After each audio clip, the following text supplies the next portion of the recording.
বন্ধুরা ৭৫ বছর ধরে কলকাতার পরিচয় হাওড়া ব্রিজ, যা শুধুমাত্র ভারতে নয় পুরো দুনিয়ার কাছে বিখ্যাত। যদি কোনো সিনেমাতে কলকাতার সিন দেখানো হয় তাহলে সেখানে হাওড়া ব্রিজের সিন সবার আগে দেখাবে, সেই ছবি হোক পিকু, গুন্ডে বা অন্য যে কোনো ছবি। এটি একটি এমন ঐতিহাসিক ব্রিজ যা তৃতীয় বিশ্বযুদ্ধের প্রমাণ। এই ব্রিজের নাম শুনেই বোঝা যাচ্ছে এই ব্রিজ কলকাতার সাথে হাওড়াকে যুক্ত করেছে। এই জন্য কেউ যদি কলকাতা দর্শন করতে আসে তাহলে সে সবার প্রথমে হাওড়া ব্রিজের দর্শনই করে। আপনারা কি কোনোদিন ভেবে দেখেছেন যে হাওড়া ব্রিজে এমন কি রয়েছে যে এই ব্রিজটিকে সব দেশের মানুষ দর্শন করতে আসে? কিভাবে বানানো হয়েছিল এই ব্রিজটিকে, কারাই বা বানিয়েছিল এই ব্রিজ, কেন এই ব্রিজ এত বিখ্যাত, কেন এই ব্রিজটিকে দেখে বড় বড় ইঞ্জিনিয়াররাও চিন্তায় পড়ে যায়?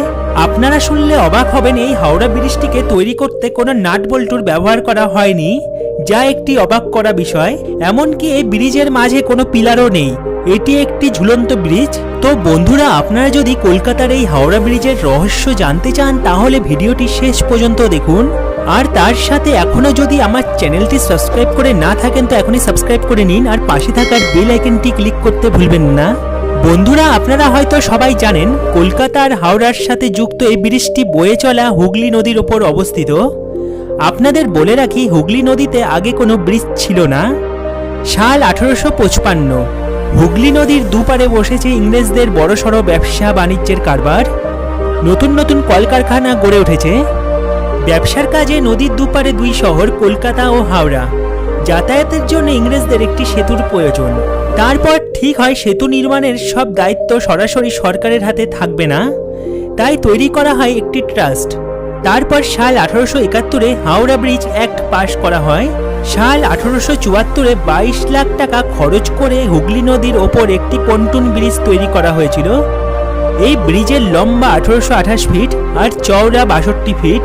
এই ব্রিজ খুব শক্তিশালী ছিল না, কিন্তু কোনো রকম কাজ চলতো। মানুষ ব্যবসার কাজে নদীর এই পার থেকে ওই পার যেত। তারপর সাল 1906, যখন হাওড়া স্টেশন তৈরি হয়, এরপর থেকে মানুষের এই ব্রিজের ওপর দিয়ে যাতায়াত বাড়তে থাকে। অনেক বড় বড় ভারী ভারী মালপত্র যেতে থাকে। কিন্তু এই ব্রিজ তো এত শক্তিশালী ছিল না, তাই যে কোনো সময় কিছু দুর্ঘটনা ঘটতেই পারে।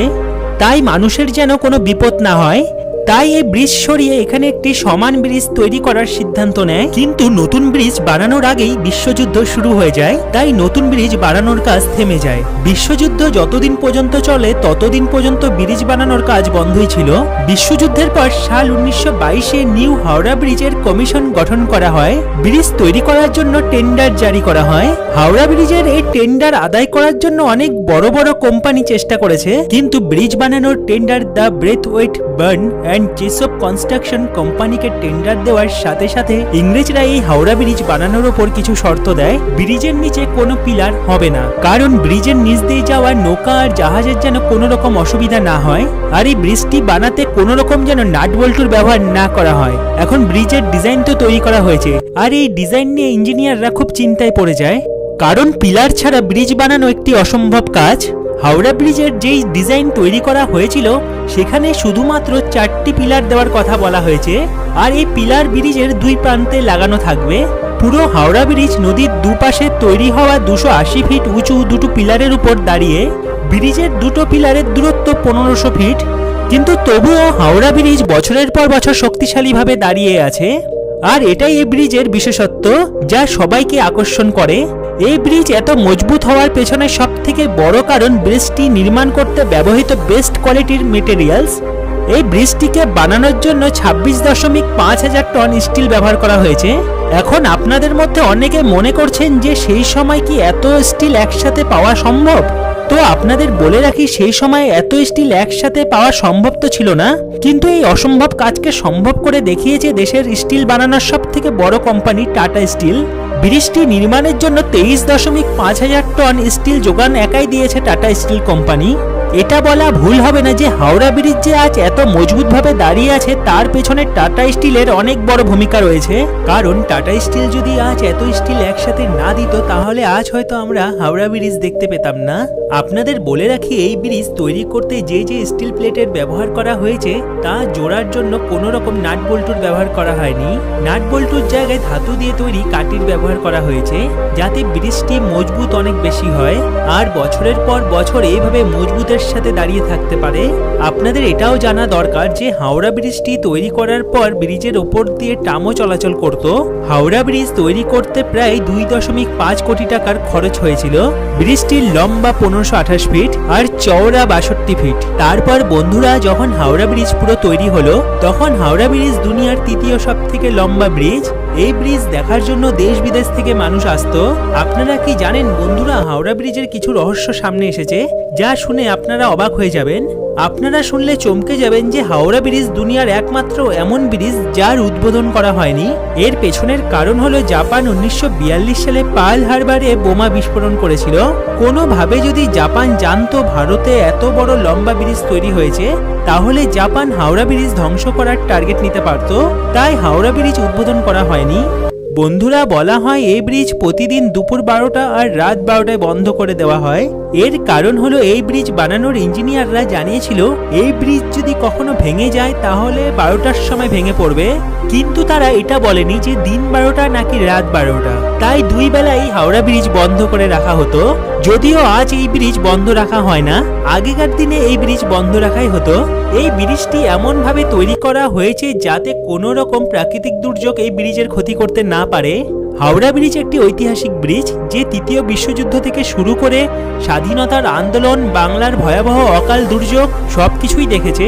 বন্ধুরা, আপনারা কি জানেন আমরা আজ যাকে হাওড়া ব্রিজ বলি তার আসল নাম রবীন্দ্র সেতু? কারণ কলকাতার হাওড়াকে যুক্ত করা এই হাওড়া ব্রিজ যখন তৈরি করা হয়েছিল সেই সময় এই ব্রিজের নাম রাখা হয়েছিল নিউ হাওড়া ব্রিজ। কিন্তু 14 জুন 1965 সালে কবিগুরু রবীন্দ্রনাথ ঠাকুরের নামে এই ব্রিজের নাম রাখা হয় রবীন্দ্র সেতু। এই ব্রিজের নাম তো পাল্টে গেল, কিন্তু মানুষ এই ব্রিজটিকে আজও হাওড়া ব্রিজ বলেই আসছে। বন্ধুরা, এছাড়া হাওড়া ব্রিজকে নিয়ে আরেকটি চমৎকার কথা রয়েছে। এটি হলো হাওড়া ব্রিজের একটি চাবি রয়েছে যা আজ পর্যন্ত ইংরেজরা ভারতকে দেয়নি। এই চাবির কাজ শুনলে আপনারা চমকে যাবেন। মানুষ বলে থাকে বড় বড় সামুদ্রিক জাহাজ যাতায়াতের জন্য এই চাবি দিয়ে হাওড়া ব্রিজকে মাঝ থেকে দুভাগে খোলা যায়। এইসব শুনে আমরা বুঝতে পারছি এই ব্রিজটিকে ইংরেজরা অনেক বুদ্ধি করে বানিয়েছিল। কিন্তু এই চাবির ব্যাপারটা কতটা সত্যি তা আজ পর্যন্ত পরিষ্কার হয়নি। কিন্তু বন্ধুরা, ব্রিজটি আজ দুর্বল হয়ে যাচ্ছে, কারণ ইঞ্জিনিয়াররা বলছে ব্রিজের দুপাশের পিলার ক্ষয়ে যাচ্ছে। একদিকে 26,000 টন স্টিল দিয়ে বানানো ব্রিজটিতে প্রতিদিন 1 লাখেরও বেশি গাড়ি যাতায়াত করা ব্রিজটির ক্ষতি করছে পান। কলকাতার মানুষ পান খেতে ভালোবাসে। রোজ এই ব্রিজের ওপর লক্ষ লক্ষ মানুষ পান চিবাতে চিবাতে যায় আর এই ব্রিজের ওপর পানের পিক ফেলে। এর থেকে শুধুমাত্র ব্রিজ নোংরাই হয় না, তার সাথে ব্রিজটি ক্ষয়ে যাচ্ছে। কারণ পানের পিকে থাকে এমন একটি উপাদান যা শক্ত ধাতুকেও গলিয়ে দেয়। তাই মানুষের সচেতন হওয়া প্রয়োজন। যদি মানুষ সচেতন না হয় তাহলে কোনো এক সময় হয়তো আমরা হাওড়া ব্রিজকে হারাবো।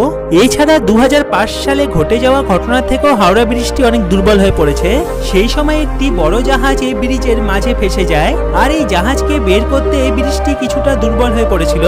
মানুষ ছাড়াও পাখিদের দ্বারাও হাওড়া ব্রিজের ক্ষতি হচ্ছে, কারণ প্রচুর পাখির বাসা হাওড়া ব্রিজের ওপর আর এই পাখি ব্রিজের ওপর নোংরা করছে। এই থেকে ব্রিজের কেমিক্যালের শক্তি কমে আসছে। এই জন্য কলকাতার সরকার প্রত্যেক বছর হাওড়া ব্রিজের ওপর থেকে পাখিদের নোংরা পরিষ্কার করার জন্য 5,000 টাকা খরচ করে। এছাড়া প্রত্যেক বছর ব্রিজটিকে রং করানো হয়। এই পুরো ব্রিজটিকে রং করার জন্য 500 লিটার রঙের প্রয়োজন হয়, যার খরচ 65 লাখ টাকা। এই ব্রিজটিকে সুন্দর রাখার জন্য সরকার অনেক টাকা খরচ করে। তাই সাধারণ মানুষের কাছে একটি অনুরোধ, এই ঐতিহাসিক ব্রিজটিকে রক্ষা করার জন্য সবাই সচেতন হন। আর একটি কথা শুনলে আপনারা চমকে যাবেন, এই ব্রিজটিকে অনেকে ভুতুড়ে ব্রিজও বলে থাকে, কারণ অনেকে দাবি করেছে তারা নাকি এই ব্রিজে ভূত দেখেছে, কিন্তু এটা কতটা সত্যি তা আমরা জানি না। তো বন্ধুরা, এই হলো হাওড়া ব্রিজের সম্পর্কে কিছু অজানা কথা। যদি আপনাদের ভিডিওটি ভালো লেগে থাকে তো ভিডিওটিতে একটি লাইক দিন, আর এখনো যদি আমার চ্যানেলটি সাবস্ক্রাইব করে না থাকেন তো এখনই সাবস্ক্রাইব করে নিন আর পাশে নোটিফিকেশন বেলটি বাজাতে ভুলবেন না। তো বন্ধুরা, আবার ফিরে আসবো অন্য কোনো ভিডিও নিয়ে।